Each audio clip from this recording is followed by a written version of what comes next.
राष्ट्रीय बौद्ध महासभा का उपाध्यक्ष इंजीनियर आर.सी. गंगोत्रा और मेरे साथ जम्मू कश्मीर के राष्ट्रीय बौद्ध महासभा के कोऑर्डिनेटर तुलसीदास लंगेह जी और मेरे साथ में बैठे हुए जनरल सेक्रेटरी बी.डी. थापा जी, हमारे राष्ट्रीय बौद्ध महासभा के ही सामाजिक न्याय परिषद के प्रेसिडेंट कुलदीप वर्मा जी और हमारे डिस्ट्रिक्ट प्रेसिडेंट लहर चंद जी। तो आज संसार जी, हमारा जो मकसद है जहां आपके साथ वार्ता करने का, वो ऐसा है कि आज पूरे देश भर से हम धरना प्रदर्शन और मेमोरेंडम राष्ट्रपति महोदय जी को दे रहे हैं। और इसके बारे में, जैसे कि हमारा जो विषय है कि माता सावित्रीबाई फुले जी को भारत रत्न की उपाधि से सम्मानित करने एवं सार्वजनिक हित से राष्ट्रीय बौद्ध महासभा की 5 सूत्रीय मांगों का मान्य करने हेतु जो हमारा ज्ञापन है उसके बारे में है। तो इसमें हमारा जो ज्ञापन का पहला जो पॉइंट है वो है कि महाबोधि बुद्ध विहार का प्रबंध जो है हमारे बुद्धों के हवाले किया जाए। जो बुद्ध गया में इस वक्त हमारा जो धरना प्रदर्शन और वहाँ पर जो लोग धरने पर बैठे हुए हैं, तो वो हमारे बुद्धों को दिया जाए। दूसरा जो है वो यानी कि हमारी राष्ट्र माता सावित्रीबाई फुले जिन्होंने उस वक्त 1948 में जो स्कूल खोला था, तो 1848 में स्कूल खोला था। तो उस वक्त हमारी सिर्फ बहुजन समाज की औरतों को ही नहीं बल्कि पूरे समाज की जितने भी स्वर्ण जाति की औरतें थीं उनको भी स्कूल में जाना वर्जित था। लेकिन उस वक्त सावित्रीबाई फुले ने 1848 में जो स्कूल खोला, तो उसके लिए हम जो सरकार से मांग करते हैं कि उनको भारत रत्न से सम्मानित किया जाए। तीसरा जो हमारा पॉइंट है वो बुद्धों का जो पृथक पर्सनल लॉ है, जो उसको पर्सनल लॉ में उसको बनाया जाए। जैसे हमारा मुसलमानों का पर्सनल लॉ है, ऐसे ही हमारे बुद्धों का पर्सनल लॉ बनना चाहिए। और जो चौथी हमारी मांग है वो इस विषय में है कि हमारी जो पाली भाषा जो है वो संविधान के 8वीं अनुसूची में शामिल की जाए। और चौथी जो 5वीं हमारी मांग है वो मांग है कि हमारे राष्ट्रपिता ज्योतिराव फुले, सावित्रीबाई फुले एवं फातिमा बीवी, जो उन्होंने उस वक्त जो संघर्ष किया था, जबकि बाहर जाना हमारे लिए वर्जित था, लेकिन उस वक्त उन्होंने पढ़ाई की और पढ़ाई करके स्कूल खोला और उसके साथ फातिमा शेख ने दिया। तो उनको हम चाहते हैं कि उनको हमारे पाठ्यक्रम के साथ पढ़ाया जाए, उनको पाठ्यक्रम में शामिल किया जाए। तो हम आपके चैनल के माध्यम से यही हम गवर्नमेंट से दरख्वास्त करते हैं कि जो हमारी मांगे हैं इसको पूरा किया जाए। आज हमारा जो मेमोरेंडम था वो हमने डिपकम के ऑफिस में दिया। बाकी स्टेट के जितने भी हमारे जिला कलेक्टर हैं, हमारे वहाँ के जो जिला अध्यक्ष थे, उन्होंने वहाँ पर ज्ञापन दिया है। और पूरे देश भर में जो इस वक्त धरना प्रदर्शन और ये जो ज्ञापन हमारा जो राष्ट्रीय बुद्ध महासभा पूरे देश में इस वक्त जो दे रहे हैं और पूरा संघर्ष कर रहे हैं। तो हम आपका धन्यवाद करते हैं आपके माध्यम से कि ये गवर्नमेंट तक जो हमारी आवाज़ जानी चाहिए। जी, मैं तुलसीदास लंगेह, कोऑर्डिनेटर राष्ट्रीय बौद्ध महासभा जम्मू कश्मीर। आज जो हमने मेमोरेंडम दिया है राष्ट्रपति को थ्रू डिवीजन कमीशन, इसमें जो 5 मांगे रखी हैं, ये मल्होत्रा साहब ने जैसे बता दिया है, उसमें ये बड़ी महत्वपूर्ण मांगे हैं। और इन मांगों को मनवाने के लिए राष्ट्रपति को 2 बार पहले भी मेमोरेंडम दिया है थ्रू डिवीजन कमीशन हमने, और थ्रू कंट्री और डिस्ट्रिक्ट लेवल से, कि जो महाबोधि महाविहार का प्रबंधन जो है सिर्फ बौद्धों को सौंपा जाए, क्योंकि ये पूरी दुनिया के बौद्धों को आस्था का केंद्र है। लेकिन ये है कि सरकार जो है वो करने को तैयार नहीं है। ये 30वीं बार हमारा मेमोरेंडम जा रहा है, ये पूरे देश में से जा रहा है, खाली जम्मू कश्मीर से नहीं।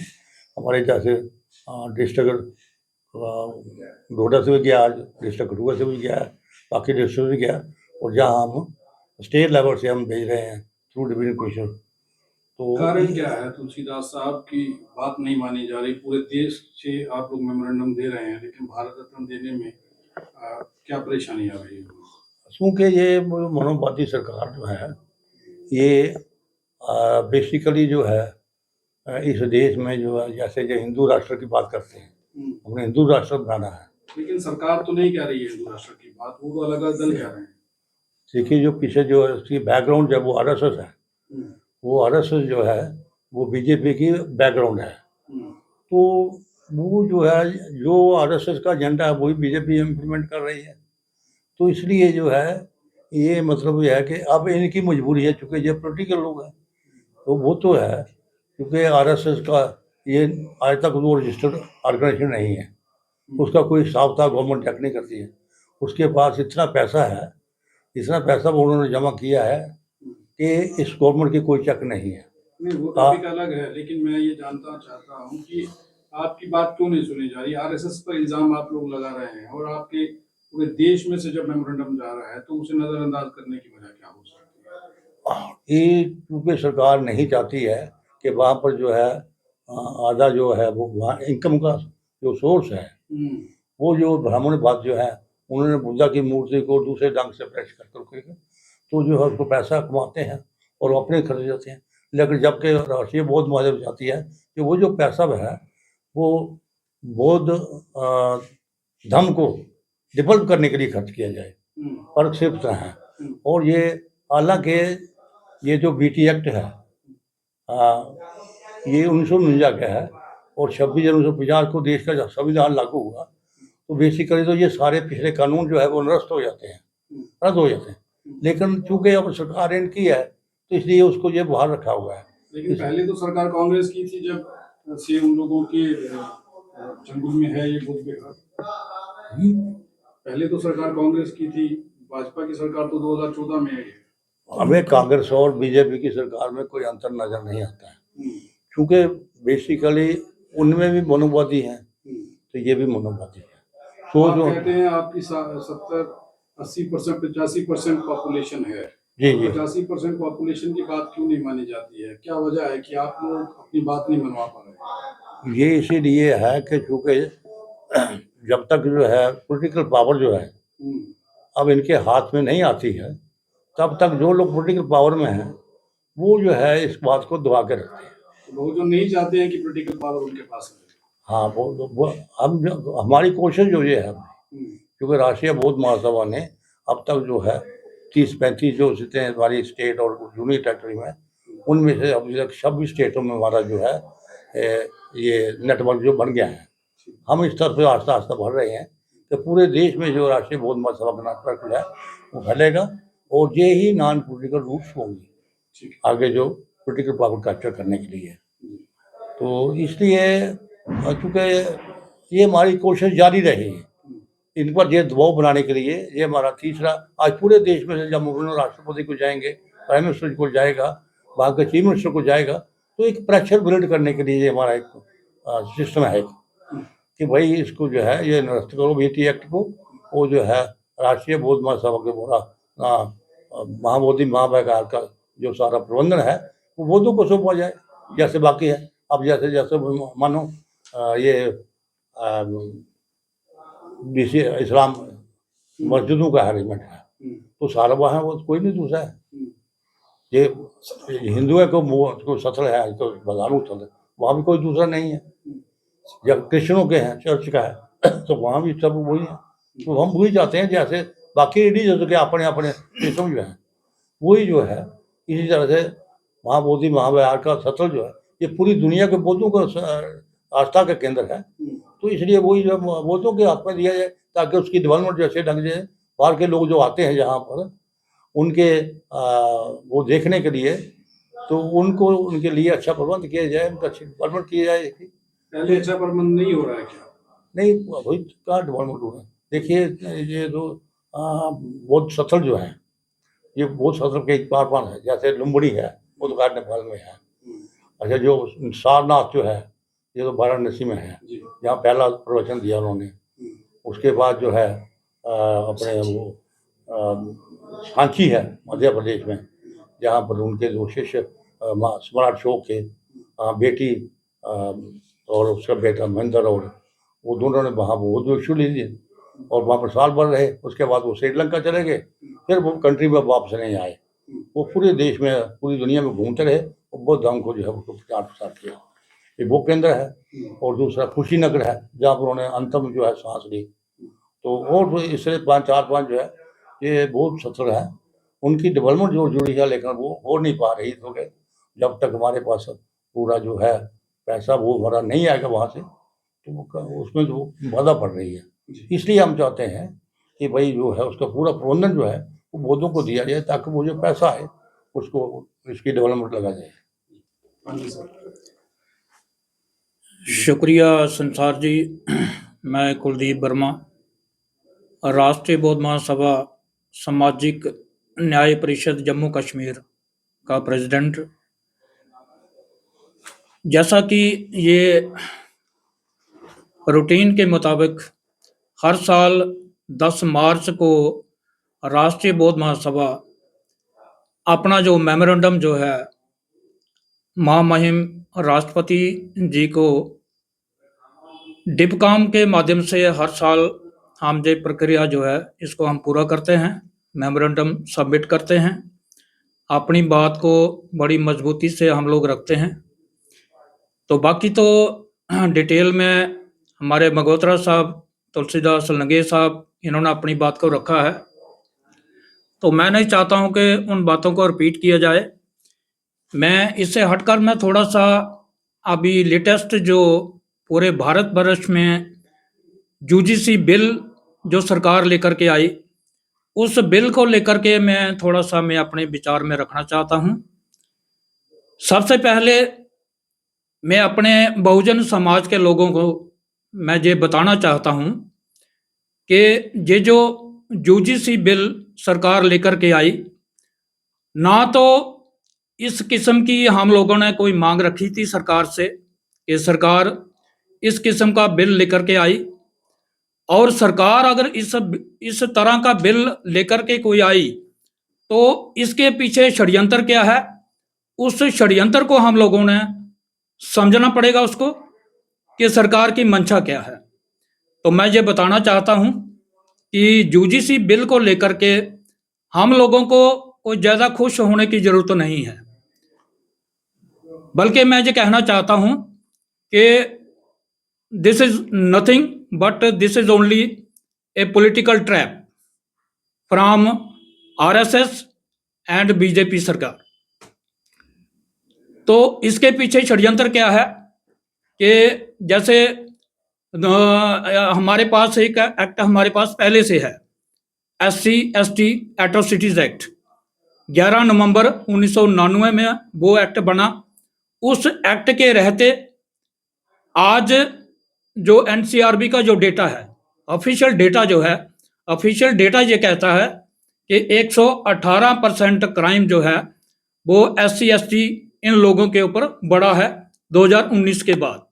लेकिन मैं कहना चाहता हूं कि ये वो डेटा है जो सरकार के नोटिस में आ गया, जो पब्लिक डोमेन में आ गया, और मैं दावे से कह सकता हूं कि 2019 के बाद यही डेटा जो सरकार 118% बता रही है, मैं पूरे दावे के साथ में कह सकता हूं कि ये डेटा 118 से मैं कह सकता हूं कि 300% ये क्राइम जो है SC/ST के लोगों पर बढ़ा है। तो अभी सरकार की मंशा क्या है? सरकार की मंशा है कि अभी इस बिल में SC/ST और उसके साथ OBCs के लोगों को भी जोड़ दिया गया। इसके पीछे षड्यंत्र यह है कि मोदी सरकार इन SC/ST और OBCs के लोगों को इस तरह का बिल ला करके खाली ये सरकार हम लोगों को खुश करने का एक तरीका है। तो मैं अपने लोगों को मैं ये बताना चाहता हूं कि ऐसे षड्यंत्रों से हम लोगों को बचना चाहिए। कोई भी एक्ट सरकार लेकर के आती है, कोई कानून सरकार लेकर के आती है, तो कोई कानून, कोई एक्ट जो है वो ऑटोमेटिकली काम नहीं करता है जब तक उस एक्ट को, उस कानून को लागू करने वाले लोगों की मंशा जो है वो साफ सुथरी नहीं होगी। तो मैं ये कहना चाहता हूं कि 2029 का जो पार्लियामेंट्री जो इलेक्शन है, ये मोदी सरकार किसी ना किसी तरीके से खाली झुनझुना हमारे हाथ में पकड़ा करके हम लोगों का वोट हथियाना चाहती है और 2/3 मेजॉरिटी के साथ जे आरएसएस और बीजेपी की सरकार जो 11-12 सालों से जो चल रही है, जे लोग हमें बेवकूफ बना करके जे हमारा वोट हथियाने का एक माध्यम है, बाकी इससे अलावा कुछ भी नहीं है। इस बिल के अंदर SC ST और OBC के लोगों को लेकर के कुछ भी नहीं है। और जो लोग, मैं अपने नेताओं की बात भी इधर रखूंगा कि जो लोग मोदी सरकार समय समय पर एक झुनझुना होता है ना, एक मदारी जो है वो झुनझुना लेकर के लोगों में आता है। उस झुनझुने में वो झुनझुना खाली नहीं होता है, उस झुनझुने में दाने होते हैं। जब वो ऐसे खनकता है ना तो उसमें से आवाज आती है। लेकिन मोदी सरकार समय समय पर, खासकर पर्टिकुलरली मैं OBC के लोगों की बात करूंगा, OBC के लोगों को बेवकूफ बनाने के लिए इन लोगों के हाथ में वो खाली झुनझुना दे देता है और वो झुनझुना आवाज तक नहीं करता है। लेकिन हमारे जो नेता जो लोग हैं वो दूसरे दिन ही इस सरकार की पीठ थपथपाने के लिए, जहां तो उसके पीछे मैं समझता हूं कि जहां तो वो सरकार को बताना चाहते हैं कि हम लोग इस समाज के ठेकेदार हम लोग हैं, वो दूसरे दिन प्रेस कॉन्फ्रेंस करने के लिए मीडिया के सामने आते हैं और सरकार की पीठ थपथपाना शुरू कर देते हैं। जे वही सेम पिक्चर है जैसे 1990 में मंडल कमीशन की रिपोर्ट को लागू किया गया और उस रिपोर्ट का विरोध करने वाले लोग कौन है। कोई भी कानून बनता है, कोई भी एक्ट पास होता है, वो लोगों को डराने के लिए कि किसी किस्म का कोई पब्लिक जो है वो किसी किस्म का क्राइम ना करे। कानून कोई भी बनता रहे, जो चोरी नहीं करता है, जो किसी को जाति सूचक गाली नहीं देता है, जो किसी का अननेसेसरी किसी की कोई हरासमेंट नहीं करता है, उसके लिए जिस किस्म का कानून बनता रहे उसको क्या डर है, कौन सा डर है। लेकिन आज मैं पूरे भारतवर्ष में मैं देख रहा हूं कि किसी भी धर्म के लोगों को कोई परेशानी नहीं है, लेकिन परेशानी अगर है तो सिर्फ हिंदू धर्म के लोगों को परेशानी है। ऐसा क्यों है? बाकी मैंने देखा है सोशल मीडिया के ऊपर सिखों ने सोशल मीडिया पे आकर के इस बिल का समर्थन किया है। मैं अप्रिशिएट करता हूं उनके इस तरह के विचार रखने के लिए। और दूसरी तरफ मुस्लिम भाइयों ने, उन्होंने भी इस बिल को लेकर के बिल्कुल इस बिल का समर्थन किया है। लेकिन खाली हिंदू धर्म के लोग इस बिल का विरोध क्यों कर रहे हैं? क्या उन्हीं लोगों को खतरा है इस बिल से? ऐसा क्यों है? क्योंकि वो लोग समझते हैं कि जो SC ST और OBC के जो लोग हैं, इनके ऊपर अत्याचार करना, इनका मर्डर करना, इनका शोषण करना, वो लोग अपना जन्मसिद्ध अधिकार समझते हैं, इसलिए उन लोगों को परेशानी हो रही है। तो मैं पर्टिकुलरली अपने OBC समाज को मैं चेताना चाहता हूं कि ये सरकार की तरफ से एक बहुत बड़ा षड्यंत्र है। सरकार चाहती है कि जैसे उन्होंने 2014 में एक नारा दिया था कि अब की बार 400 पार, वो नारा उनका पूरा नहीं हुआ। अब उनकी तैयारी है 2029 का जो इलेक्शन है वो इलेक्शन 2/3 मेजॉरिटी के साथ जीता जाए और ये जो समाज, जिस समाज ने बाबा साहब के संविधान के मुताबिक, जिस समाज ने तरक्की की है और जो समाज दिन ब दिन तरक्की कर रहा है, उस बाबा साहब के संविधान को ये मोदी सरकार और RSS की जो सरकार जो 12 सालों से चल रही है, इन लोगों की मंशा है कि बाबा साहब के संविधान को किसी ना किसी तरीके से 2/3 मेजॉरिटी सेंटर में ला करके बाबा साहब के संविधान को खत्म किया जाए। और इन लोगों की मंशा है कि बाबा साहब के संविधान के बजाय इस देश में मनुस्मृति को लागू किया जाए। और मनुस्मृति क्या है? मनुस्मृति जो वर्ण व्यवस्था के आधार पर जो लोगों को चलाना चाहती है, और वर्ण व्यवस्था क्या है। तो मैं इस बात को ज्यादा लंबा ना करता हुआ मैं फिर से अपने लोगों को चेताना चाहता हूं कि ये मोदी और RSS सरकार का जो षड्यंत्र है, इस षड्यंत्र को हम लोगों को समझना पड़ेगा। इसी के साथ मैं अपनी बात को खत्म करूंगा। जय भीम, जय भारत।